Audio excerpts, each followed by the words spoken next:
Hello, everyone. Welcome to the Leading in AI podcast by Agentic Age. I'm Jericho, and in this show, I get to talk to some of the most interesting people working in the AI space. My guest this week is Esteve Almirall, full professor at the Esade Business School, and one of the most important thought leaders innovation in Spain. Esteve has over 20 years of experience in consulting, banking, tech as a founder, and also in academia. And yeah, he also published a book called ¿Qué hacer cuando todo cambia? On how to adapt to this AI era. So really glad to have him on. So here we go. So how are you, Esteve? Well, thank you so much for such a welcome. It was completely unexpected. Thank you so much. Very happy to be here. Perfect. Thank you so much, Steve. So let's go straight to the point. There's our first question is about the year of agents. One of the things that you mentioned is that you predicted that 2026 would be the year of AI agents, and we are here now. So reflecting this statement right now, is this statement still true, or what's your perspective right now when it comes to AI agents? Of course, it's true. Come on, we had Open Cloud, and everybody's talking about Open Cloud. And Open Cloud is the big star, and now we have the agent of perplexity, we have Coward, we have Codex, we have Claude, and now we have Mythos. Mythos is changing everything. And so, of course, it's the year of agents. It goes to different speeds. You have these generic agents that are going very, very, very fast. Chinese are completely crazy about OpenClaw. They make lines and lines and lines installing OpenClaw. Apple is super happy to sell as many MacBook Minis as they can in order to run OpenClaw. That was completely unexpected for Apple. They didn't even dream of that. And on the other side, you have the agents in companies, the specific agents to do things in companies. That is still half a reality. I mean, you have many companies that are developing a lot of agents and many others that they don't. So it's kind of a mixed story. The generic ones are going like crazy. This year, we will end up finally being probably the end of chatbots and the beginning of agents that do things for us, like answer emails and do all these kind of things.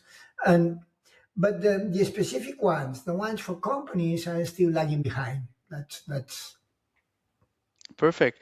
So regarding to this topic, you mentioned that not all companies are adopting AI agents at this point. Do you know why? Is it because of basically they are very conservative, or is it because the lack of technical capabilities from the companies itself? well. I mean, it's many things. It's not only a single thing. It's many things together. I mean, one thing that for us here in Catalonia, in Spain, in Europe, it's very important is competitive intensity. I mean, if you live in an environment that can be a whole country, it can be the public sector, can be the fact that you live in a sector that is basically an oligopoly or a monopoly and so on, then competitive intensity is lower than in other sectors. If you are in a low competitive intensity environment, well, the pressure to adopt anything, not agents, anything, it's lower than in other type of environments. And this is, in many cases, the big explanation of the whole thing, particularly for sectors like the public sector. I think now you're working in the public sector. Competitive intensity is very low. I mean, there is nobody who is going to take your job. I mean, it's there, and you're going to collect taxes, and people would love to collect taxes, but they can't. Only the government can collect taxes. So there is no way to take this job from you.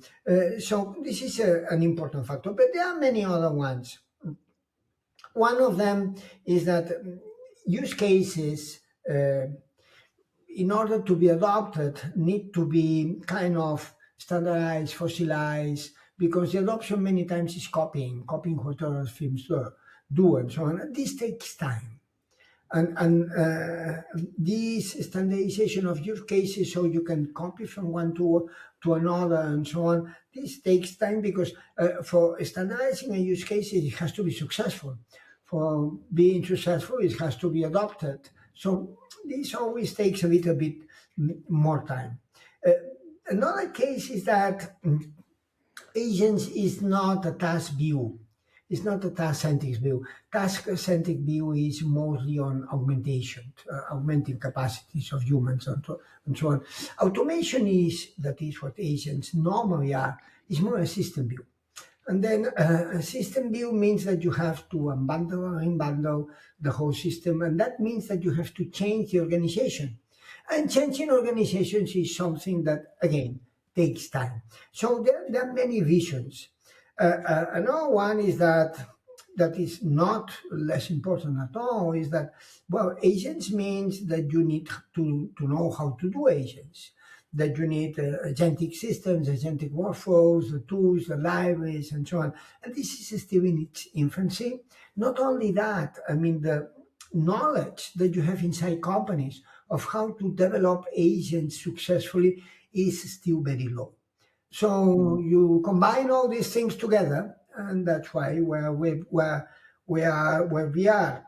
In general, in technology, I mean, the previous technology, the things that have been developed in the 90s were adopted around 2010 and so on. So at least you need 10 years to fully adopt this technology. In the case of augmentation to the general public, like use the internet or like they use chatbot, this is very fast. In the West, it takes kind of 10 years normally. Maybe this time is faster. Nobody knows. Maybe instead of 10 years, we will need five or we will need, but yeah, you can expect a period of a decade, 2 decades, half a decade, something in between, depending on what you call adoption. It's full adoption, partial adoption, depending on what you. So, in a way, we are on track. You're on track, yeah. So you mentioned that competitive intensity is a very important factor when it comes to AI or agentic AI adoption. Um, what do you think? What sectors specifically right now are adopting AI agents as much as possible, as much as possible, due to this high competitive intensity? Well, you have two kinds of things. You have sectors and places. In terms of sectors, well, technology. If you go to technology and you go to coding agents are everywhere. Everybody uses Anthropic Code, Codex, Anti-Gravity, you name it. But everybody uses KLM 2.6, GLM 2.6, Kimi, I don't know, whatever. Everybody uses one of them. That's how it works. There are other places where adoption is very fast. One of them is consulting. In consulting, many consultancies already use Anthropic Cowork or Codex or Anthropic Design or Manus in the old times. This is less people use Manus because, well, it's a Chinese model, so yeah, it has some, but this is very common in consultancy. You go to consultancy and you do, I do things by hand and so on, only by hand, and I do all my research by hand and so on. It's kind of rare. There are unexpected places where you find this adoption pretty, for example, law firms. If you go to the top law firms, either local or international, adoption is pretty high, which is kind of interesting. Kind of interesting. In agents, I think these are the main places. In terms of general adoption in companies, there are also unexpected places. For example, doctors. Doctors in the US use chatbots almost universally, almost everybody. The reason is that practicing medicine in the US is very defensive because you can get sued by God knows what and so on because of a mistake. So you want to avoid that. So in order to avoid that, well, you use the means that you have, and then you have some open evidence that will be something specific for doctors to ChatGPT, but you don't want to miss a big thing. And then asking ChatGPT or open evidence or whatever and so on is a very simple way to make sure that you don't miss anything. In Spain, it's the same, but in Spain, probably it's not driven by this defensive posture that I don't want to be sued and so on. So, yeah, adoption is everywhere. Another place, another type of agents that is pretty interesting in China, particularly in factories, logistics, and so on. All these environments, producing things and so on, agents are becoming very, very dominant for coordination, for autonomous driving, for good knows how many things. And particularly in the government, that maybe you are interested, the government uses a lot of agents. It's the only place in the world where people, well, in general, the government is considering if instead of judges, use agents for civil law, not for criminal law, for civil law, and doing fast trials and so on. I mean, agents are very practical people. Nice, nice.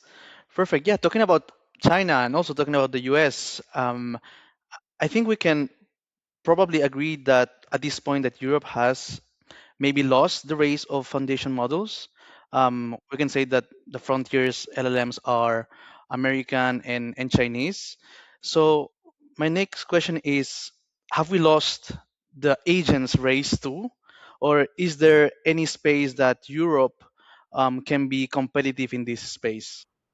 Well, in Asian, you have the generic ones, and in the generic ones, I think we lost. I mean, the ones for coding and so on. That is pretty. We have some exceptions. Lovable, that is a Swedish, a company from Sweden, and so on. Lovable is doing pretty well, but in general, in the generic Asian race, which is where the money is, which is where the scale is, which is where you can have trillion dollar companies and so on. Yeah, it sounds complicated that we have a generic agent in Europe. Can be. I mean, in Spain we have FreePick from Malaga, which is not a generic, it's a platform, but well, I mean, things can be, but it gets complicated. Then we have the specifications, and the specifications is like apps. You have millions and billions for internal companies, for ad hoc purposes. You will have everything and so on. And of course, these we didn't lose at all. I mean, these we're going to have many, and this is the job of consultancies, end users, and so on, that is going to work on this space and niche space. In terms of amount of money, of course, for single companies, nothing can beat the hyperscale, the monopoly that you will get with the generic Asian and so on. Lots of money is there. But in terms of the total money, of course, you have more money in the total apps than in the biggest app. Doesn't matter how big is this the biggest app and so on. So yeah, there are a lot of opportunities that are there for Europe for doing quite a lot of things. There is also another aspect. I mean, there are local barriers that protect for doing agents. I don't know. For example, if you want to do a law agent, well, law is different from Spain to Italy to France to many other countries, and yeah, you may think, is this space because you can have a ChatGPT and the Spanish law is not that big, so you can put all the Spanish law in ChatGPT easily and so on. But still, there is an opportunity there, like in many other fields, where the scalability is not that high, and because of some restrictions, and that could work. So yeah, there is room for everybody. Yeah, there's room for everybody. So you mentioned that where European or the European community where they can compete in this space is by developing specific apps or specific agents, right? Um, so you mentioned about, for example, law, which is I would say a very niche market where you need some when you need to understand the idiosyncrasy of the country and the jargon as well. Um, what other sectors do you think where we could implement this type of specific agents that you can think of? Well, everywhere. Imagine the public sector. I mean, the public sector is very different in Europe, but at the same time, it's pretty similar. It's not that different from Spain to Italy to France or the different local things that you have in Europe and so on. So there is a big opportunity there. Healthcare. Healthcare, you may say, is very different from Spain to France. Well, it's more different from Spain to and the US. So there are many similarities. And then there are many things like medical devices, like companies, the opportunities. Agents have to redo everything. You have to redo DRPs, you have to redo human resources, you have to redo the public sector, you have to redo everything. So imagine you have to redo the whole world. You have a lot of space. Yeah, yeah, I agree so much, Esteve. So now let's move on to the last questions. One of them would be about your book, ¿Qué hacer cuando todo cambia? Can you explain us a bit about the main topic or the main thesis of your book, and how it was writing for you the book? Well, it was a very nice experience. And well, the main thesis of the book is pretty simple. It's about disruptions, understanding that disruptions don't go at technological speed, they go at social speed, because disruptions are about the adoption by organizations and the society of this technology. And this is a social problem. This is not a technological problem. Depends of these many things that we have been talking, capacities in terms of talent, competitive intensity, blah, blah, blah, and so on, and creates these different speeds in adoption and so on. And the book revolves about that, how this is diffused with network effects, how this happens. So what can we expect? And probably we can expect that the world is going to be way different in the medium run, long run than it is now. And it's going to be way similar in the short run than it is now. So not many things are going to happen in 1, 2, 3 years, but probably a lot of things is going to happen in 10 years, 5 years, or 20 years. And understanding this process is what the book is about. It was very nice. It was a fantastic experience. I love writing, so it was very nice. Yeah, that's nice. I hope to write a book someday in the future as well. Please do Um, it. yeah, yeah. Perfect. So now let's move on to the last question, which is a question that we would like to ask to each guest every week. So the question is, where do you think AI will surprise people the most in the future, maybe in the next 2, 3 years, in Mhm. ways that they're not even thinking about yet? So basically, any AI disruption that people are not thinking about at this moment. There are two. One that is already here, that is mobility, self-driving mobility, self-driving car, buses, whatever, self-driving everything, self-driving last mile, and so on. And this one it was a surprise, but it's not that big a surprise because everybody has seen the Waymo videos in Instagram or TikTok or who knows what is happening in China and so on. So it's a surprise. If you go to China, it's a surprise to see so many things moving autonomously. But probably the big surprise is robots. Robots are changing many things, and we don't see them yet here. And probably in China, way more present, and here we don't see them. And everybody, the distance between this idea of a robot that can understand natural language and do things and act accordingly and so on, we are not there yet. We don't know when are we going to be there. It's something that we just don't know. But in a way, it's happening. And the speed of the last 2, 3 years has been so incredible, so fantastic in terms of dexterity. Not so much in terms of understanding, in terms of understanding too, but probably it's not so public and probably it's not so evident and so on. And now we have many of them and many systems that can replicate a few tasks. And you were saying this is useless. Well, it's good enough to put them into factories. It's good enough to put them in logistics, to put them into hospitals, to put them into all these tasks that is going to change. That are going to change many things. We don't know, but maybe in a couple of years, 3 years, something like that, we will have a deep moment in robots. And if we have a DeepSeek moment in robots or a ChatGPT moment in robots, that they understand not only this specific task, but a little bit more generic, even if they are not so right and so on.